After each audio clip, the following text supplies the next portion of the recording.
All right, so we're going to look at our first example of hypotheses testing. These problems can be quite long and has many steps. So I've tried to break it down to 5 steps. The first 4 will complete the hypotheses test. The 5th step is an alternative method, looking for the p-value.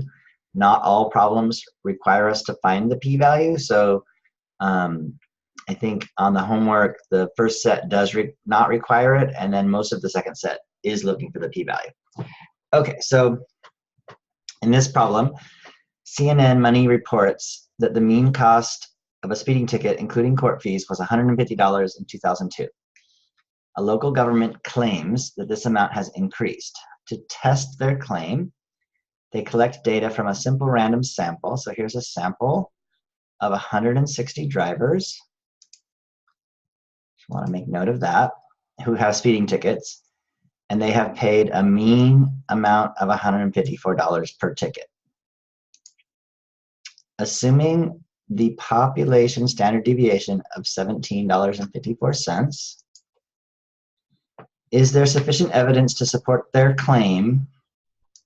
You want to always look for this word claim here. Their claim that the mean cost for a speeding ticket is greater than $150. In other words, they're claiming that the cost of the speeding ticket has gone up.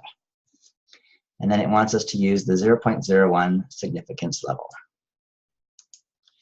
So the first thing we want to do is identify what type of hypothesis problem is this, what are the hypotheses, and what are the sample statistics that we're given. So it's kind of the red stuff that I've highlighted.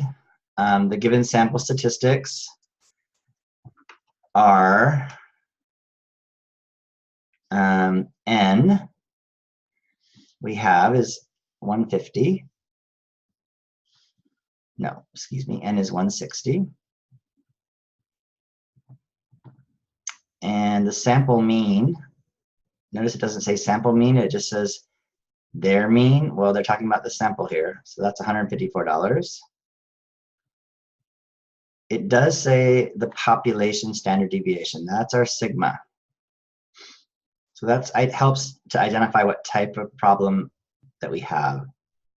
Sigma is known, and it's $17.54. And then our alpha, so these symbols are tricky for some people, little Greek letter alpha, is our significance level, and that's 0.01. Those are my sample statistics, and I can just have them there typed up.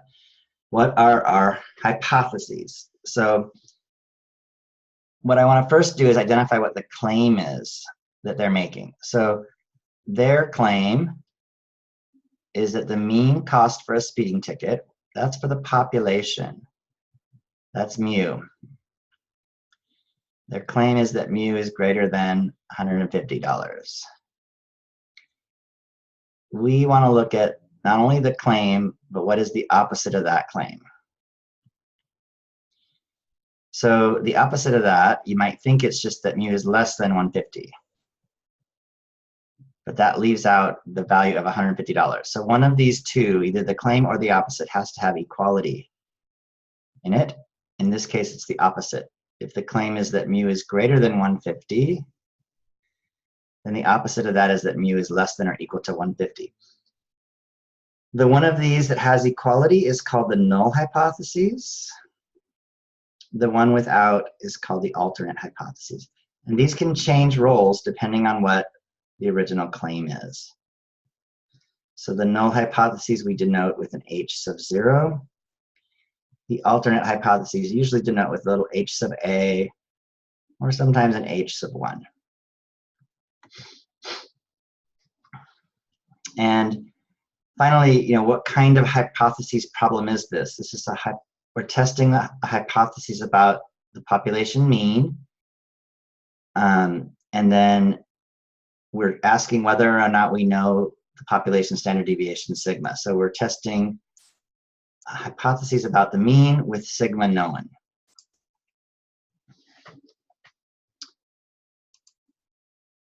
Claim about the mean with the population standard deviation given. And then our alternate hypotheses determines the picture. So the picture for all of these will be an approximately normal distribution. When we don't know sigma, it's not a normal distribution. It's the student t distribution, but it looks very similar. So we have a normal distribution, and the idea is I either have one tail, two tails, or a left tail, a right tail, or two tails. The type and number of tails is determined by the alternate hypotheses. In this case, the alternate hypotheses has a greater than symbol in it, so that tells us that we're dealing with a right-tailed situation. And because sigma is known, we're going to be looking at a standard normal distribution to find our test statistic and our critical value. So what does that mean? That means that 0 is in the middle for standard normal, and the standard deviation would be 1. But it's just the idea, basically, as long as we understand that 0 is in the middle. This is our right tail, and the area in that right tail would be alpha, which is the 0.01.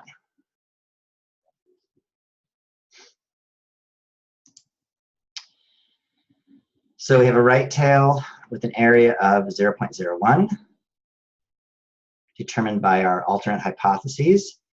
We are going to look for this test statistic. In this case, there's only one. It's the border of this tail. And because we're dealing with a situation where sigma is known, we're going to be looking at z-scores as opposed to t-scores. So in this case, a z alpha over 2. I can find that in Excel. If we think about our normal distributions, Excel will give us the area to the left. Excel works with areas to the left of a value. So if I'm trying to find the score, the z-score here, I actually need the function, an inverse normal function. I'm going to use S for the standard normal so that the mean is 0, standard deviation is 1. And what is the area to the left of the score? Well, if alpha is 0.01, then the area to the left is 0.99. So we go over to Excel, type these values in, equals norm, in this case norm.s.inverse, so I'm adding that s in for the standard normal distribution, and the area to the left is 99%. And that z-score is 2.33. I'm going to usually round these, except for the two special ones, to 2 decimal places. And the 2 special ones are the ones we had with the confidence intervals earlier, for the 90% and the 99% confidence intervals. So in this case, z alpha will be 2.33. And that is going to be our critical value.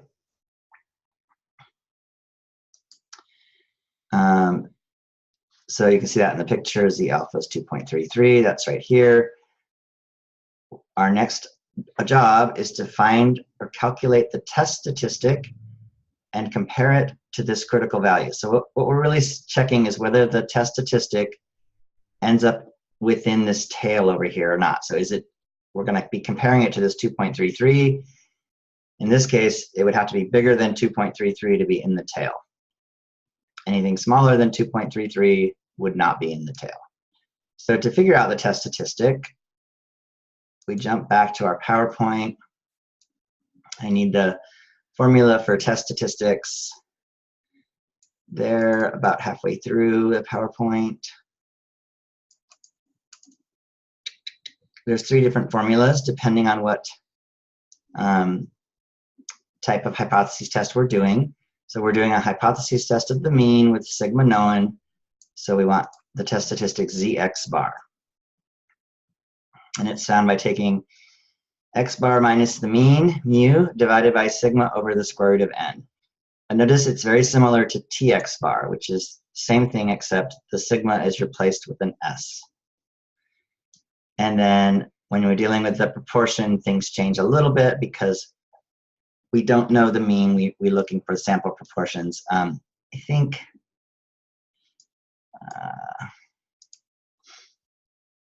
that's the Z p hat. But this one is the ZX bar. And so I'll jump back here and we'll calculate that test statistic. So ZX bar is X bar minus mu over sigma divided by the square root of n. I get all that from these test statistics up here, which is why I want to write that down. I usually want to write this formula down as well. It's really easy to make mistakes both in applying this formula and plugging it in. So how do I plug that into Excel? One thing you could do is just subtract the top. 154 minus 150 is 4. That's not a bad thing to do if you know that that's a nice easy number. If you don't do that, you need to put the numerator here in parentheses. So 154 minus 150, close the parentheses, and then I'm dividing by, I also need to put the denominator in parentheses. So parentheses 17.54, again, divided by square root, SQRT, 160, and close that parenthesis. Excel will close parentheses for you if you just let it. So you could just tab out of there, but I just want to show you that whole thing. If you need to, you can pause the video. Also, you can see it in the formula bar up here. That's easier. I would suggest just plugging it all in at once, tabbing out of here, and then rounding it. And again, it's a z-score, so we'll round it to 2 decimal places. I guess technically we should read the problem and see what it says to round it to, but I'd let maybe Excel do my rounding for me. In this case, it's 2.88. And that's what's called my test statistic. And what we're checking is whether that would be in the tail or not. Well, in my picture, so, by the way, my picture's a little bit off. Really, if this is 0.01, it's much closer to the horizontal bar. There's much less area there than I've colored, but I just want us to be able to visualize it, so I make it a little bit bigger. It's easier to see. 2.33 is probably a little farther out. And again, those two things probably get much closer than I have shown them. But you get the idea by just looking at the picture and recognizing that's only 1% of the area over there. So where is my test statistic? It's even farther out. It's over here at 2.88. So is it in the tail? Yes, the test statistic is in the tail.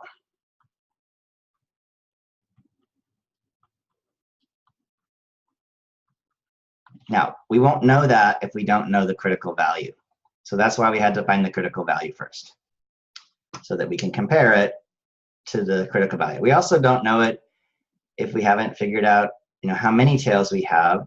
If we have 2 tails, then, it could be a positive value or it could be a negative value, depending on the problem that we're working with. So we have to be careful to kind of work these steps in order. In this case, we have the test statistic in the tail. And then based on this, we're going to make our conclusion. So it's really easy to mess up this conclusion part. So I'm just going to reopen this thing over here in Excel and talk about this for a second. Your original conclusion should tell us something about the null hypotheses. So the first lines of these two regions. So if the test statistic is in the tail, the evidence rejects the null hypotheses. If the test statistic is not in the tail, the evidence fails to reject the null hypotheses. One of these 2 lines should always come first, I believe, because it'll help us get them right.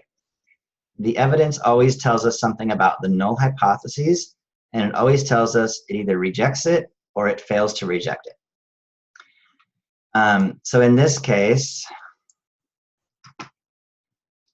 because the test statistic lies in the tail, the evidence rejects the null hypotheses. So once we start with that, then we want to go back up and look and see, well, am I looking for information about the null hypotheses, or am I looking for information about the alternate hypotheses? So as I scroll back up, my null hypotheses is not my claim. My claim that I'm looking to show something about is the alternate hypotheses. So when we want to switch from the null to the alternate, in this case we do because our claim is the alternate. A couple things happen. We change the word null to the word alternate, and we change the word reject to the word support. So you get either this second sentence upstairs here, that the evidence supports the alternate hypotheses, or you get this second sentence downstairs that the evidence fails to support the alternate hypotheses. So in our case, the evidence, we change rejects to supports and null to alternate, and the evidence supports the alternate hypotheses. And the reason I'm switching here is because that alternate hypothesis is our claim. So now I'm going to write a sentence in conclusion. It usually sounds something like this. There is sufficient evidence to support, in this case, support from here, the claim, so I'm replacing alternate with the word claim, that the price of speeding tickets is greater than $150. Okay, so technically we're done with the problem. We have shown that there is evidence to support their claim. And then this last step is involved with basically finding the area that's more extreme than our test statistic. So the area for this test statistic of 2.88, it would be everything to the right of the 2.88. If we have a different picture, it's always involved with what's more extreme into the tail or tails than the test statistic. And this is an alternate method, so some problems have you do both. Some problems only have you do the first method. Some problems only have you do the p-value method. So the p-value, again, it's the area more extreme than the test statistic. So that's going to be the area to the right of the test statistic. You know, and when I'm looking for areas to the right in Excel, let's just redraw this guy. Here's my test statistic, 2.88. I'm looking for the area to the right of that. Well, I know it's over here somewhere. Here's my 2.33.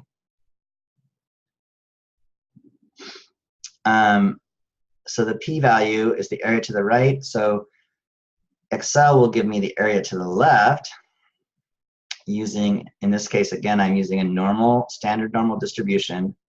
So I can use norm.s.distribution. So that's kind of a new function that we haven't utilized very much.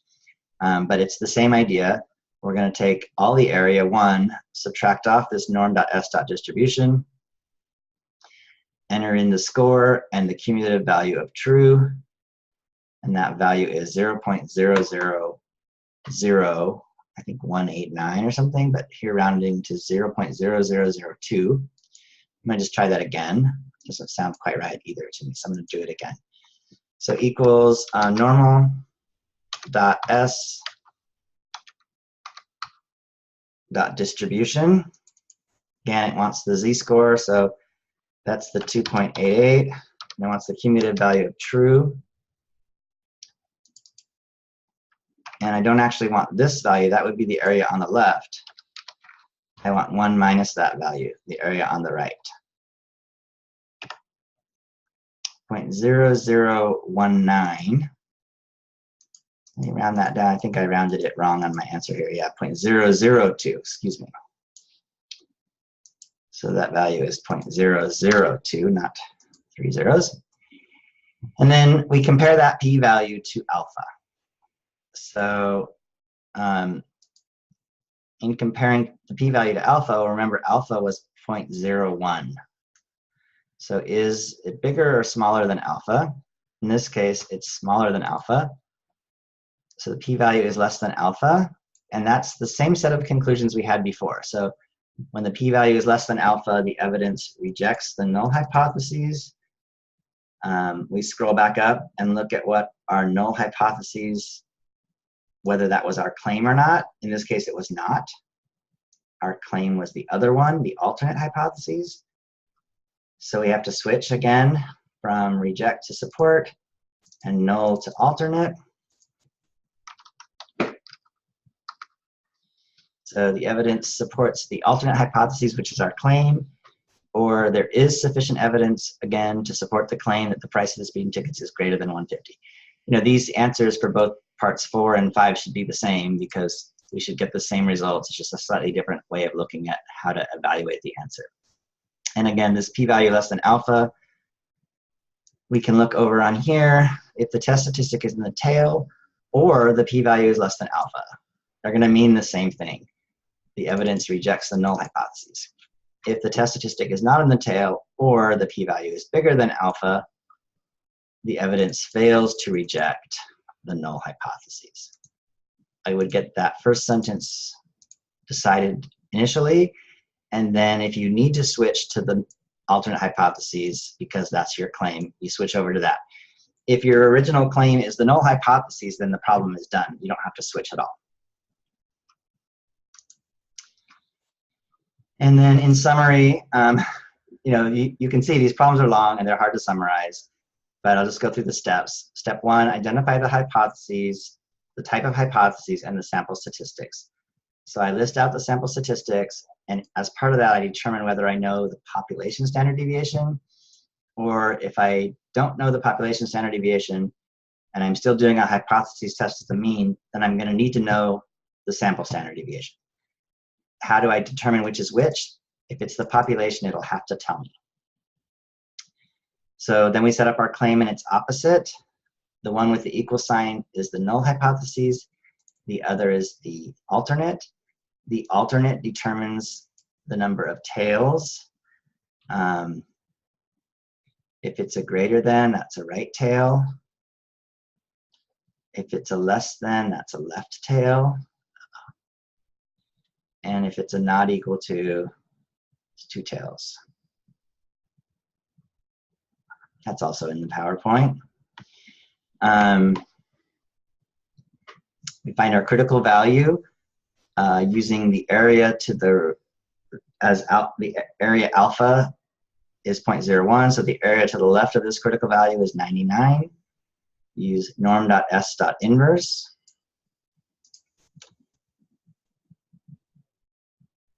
Then we calculate our test statistic using the formula given on the PowerPoint. In this case, it was 2.88. We compare it to the 2.33 to figure out if we're in the tail or not. Here we were lying in the tail. So we get our conclusion that the evidence rejects the null hypotheses, or that the evidence supports the alternate hypotheses, which is our claim. And then we can say as a sentence, there is sufficient evidence to support the claim. Finding the p-value, it's the area outside of the test statistic, in this case bigger than it, the area to the right, so we would take 1 minus the area to the left. I use Excel, and again we're looking at a standard normal distribution, so norm.s.distribution, and that value is wrong, 0.002. Compare it to alpha, and we should get the same type of solution that we got there, or the same type of conclusion. I would give myself lots of time to do these problems. I would try not to rush. I would suggest probably 1 problem per page is a good way to tackle them. I notice on the homework problems, the initial claim problem where you're identifying the null and the alternate hypotheses, that can be hard to do if you haven't already written them down. You're choosing amongst 4 or 5 different things. They all look the same. So I would strongly suggest you don't look at those answers until after you've written down this thing. And actually, I don't know that I would put any answers into the problem until after you work through the entire, at least first 4 steps. All right, got a couple more examples to do. So good luck. And this leads us into probably another hypothesis test of the mean, and then we got to look at a hypothesis test of the proportion as well.